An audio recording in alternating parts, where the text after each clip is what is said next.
అవునమ్మా. ఎంతమంది strength? Sir one హాస్టల్లో 50 సార్. పైన 2 హాస్టల్ సార్. అన్ని ప్రీ మెట్రికేనా? ఈ రెండు ప్రీ మెట్రిక్. ఏంటి స్నాక్స్ ఈరోజు? ఇది 50 మందికి అమ్మా. 50 మందికా? ఎంతమంది వంట వాళ్ళు ఉన్నారమ్మా మీకు ఇక్కడ? సార్ ఒక్క కుక్ ఉంది సార్. ఒక్కమేనా? కుక్ అంటే 50 మందికి 50 మెంబర్స్కి ఒక ఆమె ఉంది సార్.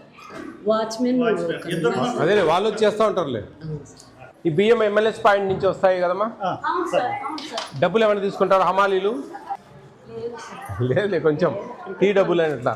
మనకు వచ్చేది 1400, అవన్నీ ఆడిస్తాం వాళ్ళకు. ఇవ్వకండి. లేదండి పిల్లలు కదా, మేము తగ్గితే వాళ్ళ కాడ మేమేం చేయాలని చెప్పాలా? బాగుంది మీ స్టోర్, అన్నీ శుభ్రంగా పెట్టుకున్నారు, అన్ని పేర్లు రాసి. Very good. సార్ పాప మెస్ కమిటీ సార్ 90 శ్యామల, మిమ్మల్ని చూడాలని చాలా ఆత్రం పడుతుంది సార్. మేడం సార్ ఎప్పుడు వస్తారు, సార్ ఎప్పుడు వస్తారు అని చెప్పేసి. పైన వంట వాళ్ళు ఇద్దరు ఉన్నారా? వంట అమ్మ ఒకటే సార్. పైన వాచ్మెన్ అంతా ఒకటే సార్. ఒక వాచ్మెన్ ఒక వంట ఆమె ఇద్దరు కలిసి వంట చేసుకుంటారు. కామనే అది ఎక్కడైనా సరే. అవును సార్, అవును సార్. బాగుంది. ఎక్కడ మీకు స్కూల్లో బాగుంటుందా? స్కూల్లో బాగుంటుంది, ఇక్కడ బాగుంటుందా భోజనాలు? స్కూల్లో కూడా ఆయన ముస్లిం ఆయన ఉన్నాడే, వంట చేసి ఆయన బాగానే చేస్తాడే. అది ఫస్ట్ విజిట్ అండి నాకు. అదా 2022 మే 5వ తేదీ ఫస్ట్ విజిట్ అక్కడ. అప్పుడు ఫస్ట్ విజిట్ పోతే ఆ ముస్లిం ఆయన ఆ రోజు ఎందుకో బిర్యానీ రైస్ ఉండేది. ముస్లిమ్స్ కదా, బ్రహ్మాండంగా చెప్పినాడు. చాలా బాగుంది, బాగా చేసావు అది ఇది అని చెప్తే, అది మొన్న ఒక ఇంటర్వ్యూలో చెప్పే ఆ విషయం చెప్తాను. అది వైరల్ అయింది భారీగా, చాలామంది చూసారు ఆయన గురించి. నేను ఒక క్వశ్చన్ ఇస్తాను, కరెక్ట్ ఆన్సర్ చెప్పాలి మీరు. బాగా వినాలి, ఆ క్వశ్చన్ బాగా అర్థం చేసుకొని వినాలి. Okay okay. వారానికి మీరు ఎన్ని గుడ్లు తింటున్నారు?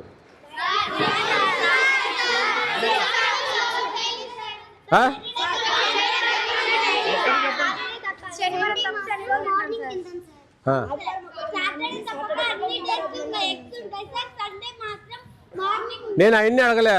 ఓన్లీ ఎన్ని అదొక్కటే చెప్పండి. తప్పు.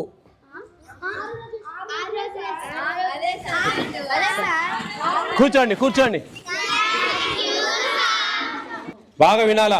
వింటేనే మీకు ఆన్సర్ దొరుకుతుంది, వింటేనే మీకు ఆన్సర్ దొరుకుతుంది. కూర్చోండి మా, కూర్చోండి. అర్థమైందా? వింటారా? మళ్ళా అడుగుతా ఉన్నా, వారానికి ఎన్ని గుడ్లు తింటున్నారు? ఆలోచించండి, తప్పు చెప్తా ఉన్నారు. కాదు, ఇంకా కొంచెం ఆలోచన చేయాలా. ఎన్ని తింటున్నారు, ఎక్కడ ఇచ్చినట్టేనే కాదు, ఎన్ని తింటున్నారు. ఏం చెప్పింది?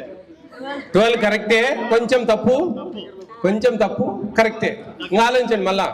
చెప్పండి. 11. 11 ఇద్దరు చెప్పారు. ఎవరెవరు? Very good. నిలబడు, వాళ్ళ క్లాప్స్ కొట్టండి. అర్థమైందా? అర్థమైందా మీకు? Sunday Saturday better. Saturday sweet pongal ఇస్తారు, అవునా? అప్పుడు ఎన్ని అయినాయి అక్కడ? అక్కడ ఎన్ని అయినాయి? ఇక్కడ ఇక్కడ మొత్తం ఎన్ని? అందుకే చెప్పేది, గుర్తుపెట్టుకోండి మీరు. రేపు మీకు ఎందుకు ఇది చెప్తా ఉన్నానంటే, రేపు మీ ఎగ్జామ్స్లో ప్రశ్న వచ్చి దాన్ని అర్థం చేసుకోకపోతే, తప్పు ఆన్సర్ రాస్తే గుండు సున్నా వస్తుంది. అర్థమైందా? కాబట్టి ప్రశ్నను బాగా అర్థం చేసుకోవడం నేర్చుకోండి అనేదానికి ఉదాహరణ అది.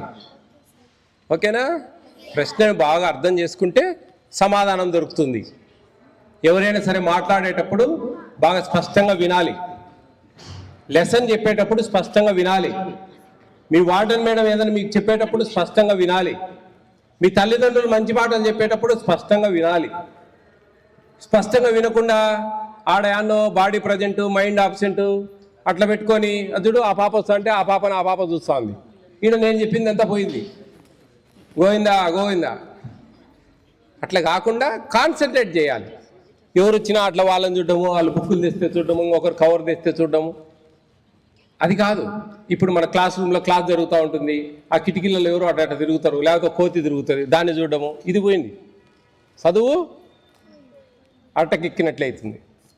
కాబట్టి concentration is more important, listening is more important. Listening అంటే వినడం. ఓకే, వింటేనే మనకు మంచిగా ఉంటుంది, మంచిగా అన్నీ తెలుస్తాయి, బాగా అర్థమవుతుంది. అర్థమైందా? అదే ఒక సినిమాకి పోతే మీరు పేర్లు బండి దగ్గర నుంచి శుభం కార్డు వరకు స్పష్టంగా చెప్తారు, బయటకు వచ్చి పోసొచ్చినట్టు. చదువు చెప్పరు. ఎందుకని? అది ఇంట్రెస్ట్, సినిమా మీద ఇంట్రెస్ట్ ప్లస్ ఐ కాంటాక్ట్. అందుకే ప్రభుత్వం మనకు డిజిటల్ టీవీస్ ఇచ్చారు స్కూల్స్కు. దాంట్లో చెప్పే లెసన్స్ మన కళ్ళతో చూస్తే 10 సార్లు చదివినంత. అప్పుడు దాన్ని మీకు చెప్తున్నారా డిజిటల్ టీవీస్లో? అట్లా కళ్ళు మూసుకుంటే కూడా మనకు అన్నీ కనపడతా ఉంటాయి. ఏం చెప్పినారు? హార్ట్ దాని భాగాలు అవన్నీ వివరించండి అని ఒక క్వశ్చన్ వచ్చింది. అట్లా కళ్ళు మూసుకుంటే మనకు ఆ బొమ్మ కనపడతా ఉంటుంది, హార్ట్. ఆ బొమ్మ తీయడము, ఆ నేమ్స్ రావడము, సార్ ఎక్స్ప్లెయిన్ చేయడం, అన్నీ టక పెన్ను నడిచిపోతుంది. 10 times ఎక్కువ చదువుకునేంత ఒక్కసారి చూసేది. కాబట్టి మీరు ఆడపిల్లలు దేంట్లో తక్కువ కాదు, ప్రతి ఒక్కట్లో కూడా పోటీ పడాలి. ఇతర దేశాలకు పోతే ఆడపిల్లలే ఉద్యోగాలు చేస్తుంటారు ఎక్కడ చూసినా. మన ఇండియాలో కూడా ఇంకా స్టార్ట్ కాలేదు, అవుతుంది ఇంకా పూర్తిగా. ఆపోజిట్, అక్కడ భర్తలు కూర్చొని తింటా ఉంటే భార్యలు సంపాదిస్తూ ఉంటారు. ఇక్కడ మేము సంపాదిస్తాం, వాళ్ళని కూర్చొని తినమని కాదు నేను చెప్పేది. పేదరికంలో కుటుంబంలో వైఫ్ అండ్ హస్బెండ్ ఇద్దరు మంచిగా సంపాదించుకుంటేనే జీవితాలు బాగుంటాయి, భవిష్యత్తు బాగుంటుంది. రేపు మీ పిల్లల భవిష్యత్తు బాగుంటుంది, మీ తల్లిదండ్రులకు మీరు సాయం చేయొచ్చు. అర్థమైందా? చెప్పిన మాట వింటారా? మరి బాగా చదువుకుంటారా? అట్టా చదివితే కుదరదు. ఈ కాలం చాలా కసిగా చదవాలి, చాలా ఇష్టంగా చదవాలి. మీకు ట్యూటర్స్ ఉన్నారు, మీకు మంచిగా వీక్లీ థ్రైస్ చికెన్ పెడతారు, 11 times ఎగ్ వస్తూ ఉంది, మార్నింగ్ మిల్క్ ఇస్తారు, ఈవినింగ్ స్నాక్స్ ఇస్తారు, నైట్ బనానా ఇస్తారు, చిక్కీ, రాగి మాల్ట్, ఇన్ని సదుపాయాలు కల్పిస్తూ ఉంది. ఇక్కడ ఉన్న వాళ్ళు ఎవరైనా గుండెల మీద చేతులు వేసుకొని చెప్పండి, 11 సార్లు ఎగ్గు తింటామా మనం ఇంట్లో వారానికి? 3 సార్లు చికెన్ తింటామా? మరి ఎందుకు ప్రభుత్వం మనకి ఇస్తూ ఉంది? మనం మంచి పౌష్టికాహారం తిని చదువుల మీద బాగా కాన్సన్ట్రేట్ చేసి బాగా చదువుకొని పైకి రావాలనే ఒక మంచి ఉద్దేశంతో.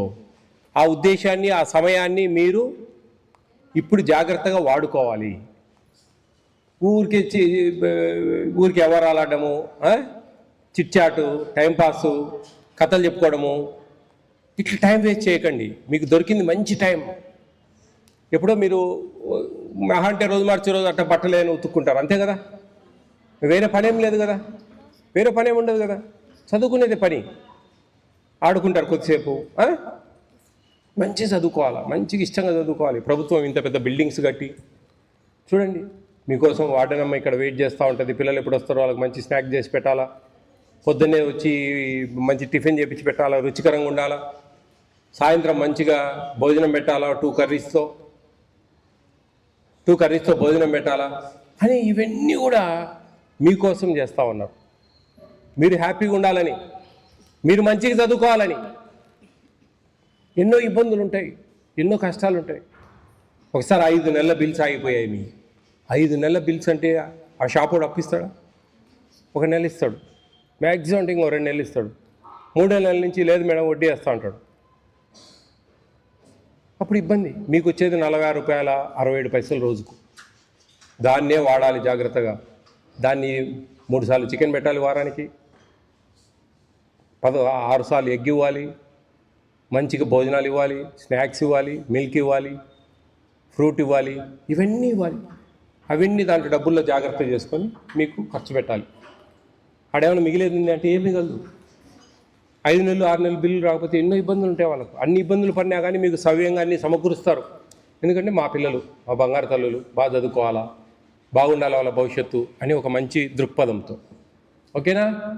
All the best all of you. Be careful, take care of your future.